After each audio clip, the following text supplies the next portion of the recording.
Welcome back to my ninth Zoom series interview after the play ends, hanging the cleats up. I'm joined here today with my cousin. Her name is Andi Shae, and she has quite an interesting story to tell about her athletic career and athletic days. So Andi, why don't you give us a little introduction? What got you into your sports? So when I was a kid, I started just swimming for fun. My dad taught me how to swim, and I kind of had a knack for it. So they put me in recreational swim leagues at age 9, I think. And I realized I was like, oh, okay, this is really fun. I'm kind of okay for being as young as I was. And I stuck with it. I loved it. Eventually, I started swimming club while I was also swimming in high school. So I was balancing both. I was going to Valley meets for some of the top competitors in California. I was competing well. And unfortunately, my swim career was ended with COVID in high school, but that's okay. Oh well. But yeah, I really did enjoy my time swimming. So something interesting about you too that I want to touch on is that you played multiple sports for a while because you played volleyball Mhm. for a long time. I don't know how Yeah. your feelings, like which sport you liked better or why you decided to go with swim. So I was playing volleyball in elementary, middle, and then I played my freshman year of high school. And I also swam my freshman year of high school. And I kind of got a rude awakening with the competition I was I was playing with and competing to make the team.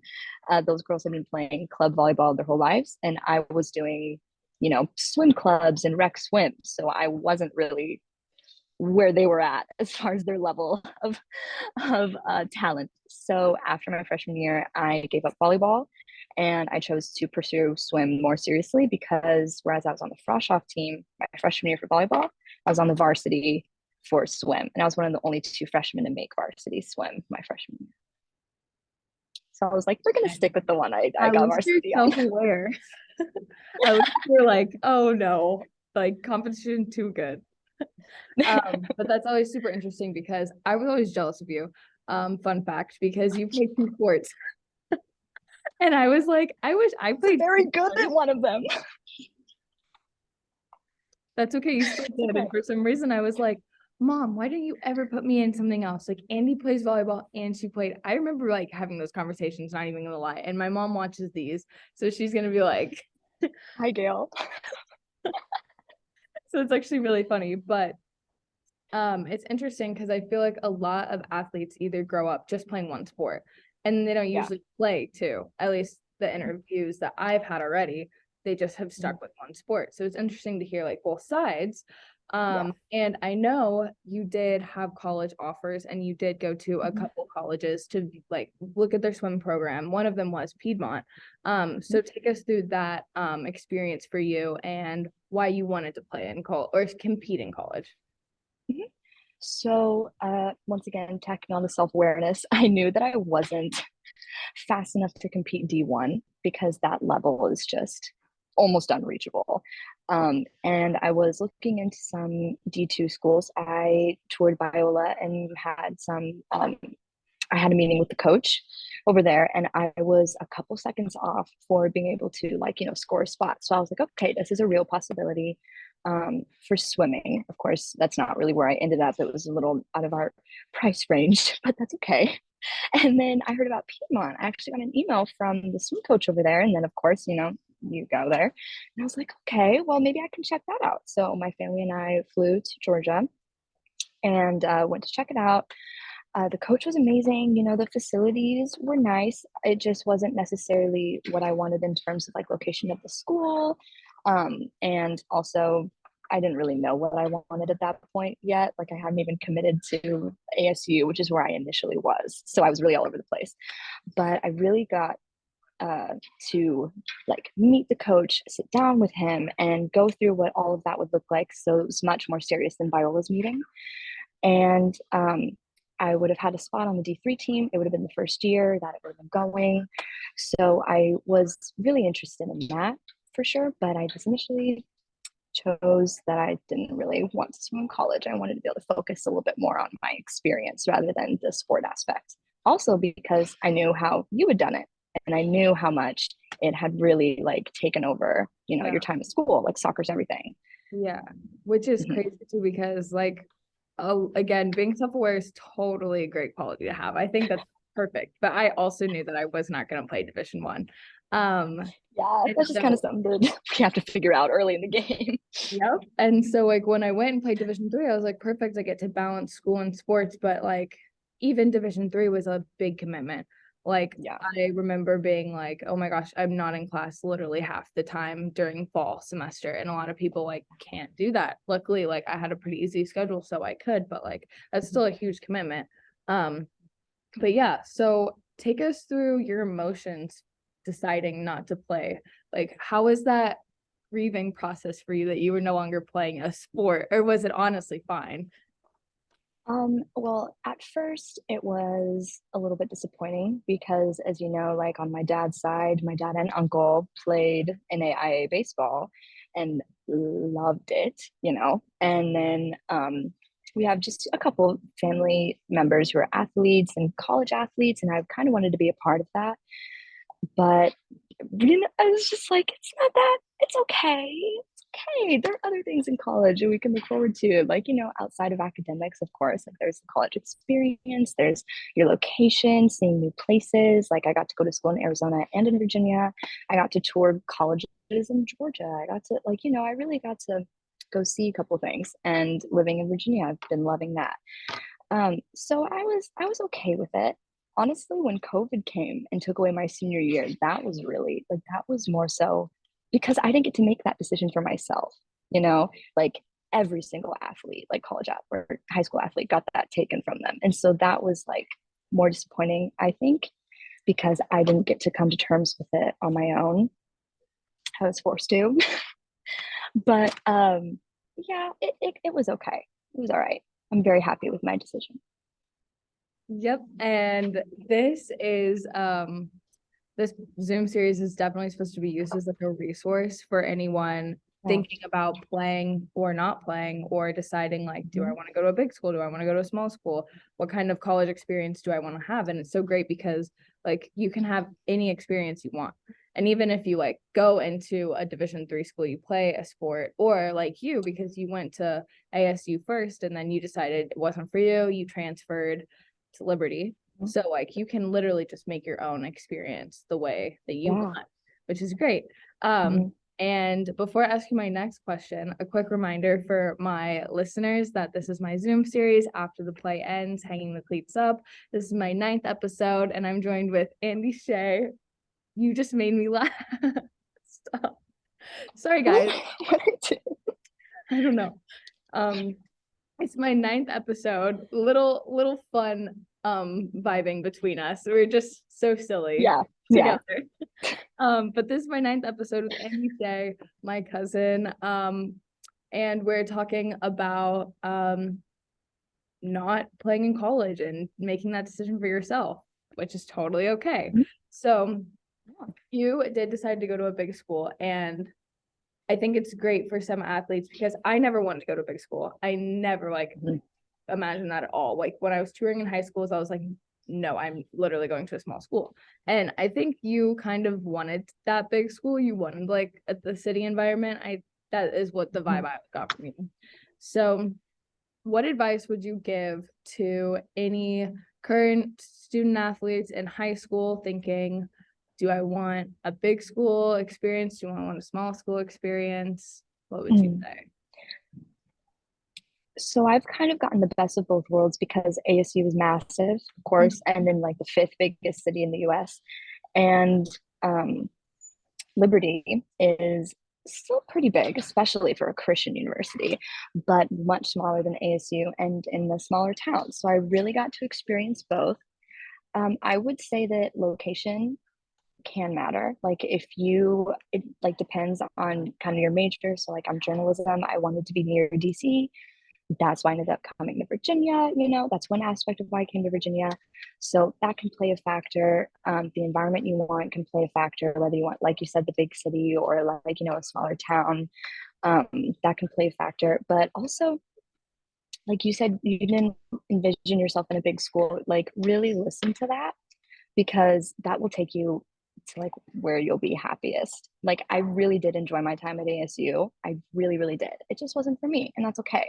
But I still loved it. It's not like I hated it or like anything, like I did. And I made some amazing relationships with people there. So really like listen to what you want, but if something doesn't work out, it's okay because you can just leave and you can transfer. And the thing is, like, I didn't transfer to Liberty right away. I transferred to a community college. So like even if you don't like the university you're at, there's always another option. There's always something else to do. And then I can be Liberty. So I've really been everywhere, really done it all, except the sports in college. Didn't do that one. Never say never. It's not too late. Yeah. Um, but that's what I would say. It's okay to change your mind, but it's also okay to really believe in what you think you want. yeah. So a little bit of a shift in my question, but since you grew up in such an athletic household and you were literally so athletic growing up, like whenever I was over, we were always sprinting outside, riding horses, playing all kinds of silly games All outside, kinds of stuff. running around, swimming in your pool. Like we were always so active. So yeah, like have you missed the I guess my question is, how has that been a difficult shift from you growing up being athletic and like being all the time outside, and now you're not playing sport, if that makes sense? Yeah. Yes. No, that does make sense. I'm really glad that I had that type of childhood, being able to be outside and be really active and like get to go to the pool and work out and have that atmosphere. It's a lot different now to like, not be working out 2 hours a day every day and not be, eating like everything in sight because you're just like constantly like exhausted and hungry. I do sometimes swim to like try and keep healthy, like kind of relive it a little bit. I just love it so much. But it's definitely shaped how I view exercise and like how I view all of that because of my like history in sports. Which I think has been a good thing because I know how important it is. And especially with something like swimming, where it's like good on your joints, it's not like you're no offense to you, but like not like you're messing up your knees or like, running everywhere, making up your ankles, all this stuff. Plantar fasciitis, however you say it. I have that. I have all of them. Every single thing. So I really like having that background and knowing how to keep myself like healthy in that way. So I really do appreciate what I've learned and what I've been able to take with me as just a normal person, not an athlete anymore. I find it really valuable. I think it's a great takeaway what you said, that like you've learned so much from being an athlete, from those athletic experiences that you had. And I think something that a lot of people and a lot of retired athletes, once they're done, they're like, oh my gosh, I'm done. Like, what am I going to do now? But you have this base and you do have a foundation and a core that you can work off of and you can really like exceed and excel because of. So I think that's a great point that you brought up. But along with swim, how have you like stayed connected to the sport, or have you felt like it was necessary for you to like swim to like really feel like yourself or like stay with the sport? I know that my sophomore year of college, I swam a lot more because I was on campus. Now I live in an apartment, so like I do still try to stay with it, like physically, but like as far as watching it, I love watching NCAA like swim championships or like meets. I've tried a couple times to go to a swim meet here at Liberty. I haven't been able to do it yet. One day it will happen. One day it will happen. I'm determined. But then of course, like the Olympics, when those are on, I mean, that's a rite of passage, like that's on all day, every day, nothing else. And that's a really big thing for my family. Also, we like to rally around that. So we like to kind of stay connected in that way, I guess. Good. The roots. Yeah. Swim should be on during the Olympics. That's one of the only things I watch. So swim, gymnastics, Yes, yes. All I need is Rowdy Gaines just shouting from just announcing, Too much. screaming as loud as he can. That's all I need. The energy, you know? Yeah. Well, speaking of the Olympics and the media and kind of being able to connect your sport through watching it still, how have you felt that the media has impacted your connection with swim?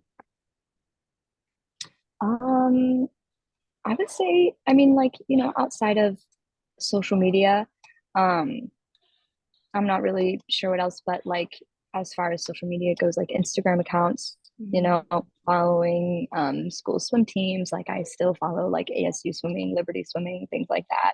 Try to keep in touch with what's going on. So I definitely take advantage of that. But like as far as news or outlying media outlets, I don't. Yeah. Has the Eh. media affected you at all or as an athlete or after this like transition of not playing your sport in any way? Um, Not really, not outside of, like I said, staying connected in that way, which is, social media is all about. But not so much anything else. Because I know for me, and I talked about this with a lot of my past Zoom guests, is like, we'll watch it for possible workouts to do or Oh, like huh?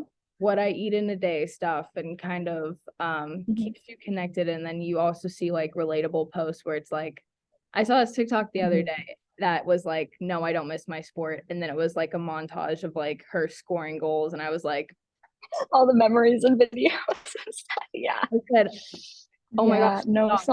sometimes that'll happen to me. And I'm like, It's a like, Thursday. man, Why am I getting sad? Like, go away. like it's Thursday. Why am I missing swimming a 100 fly? Like I shouldn't. I should be. Why Like do this I shouldn't be want my happening to body me to be right in now. so much pain right now? Like, come on. I know.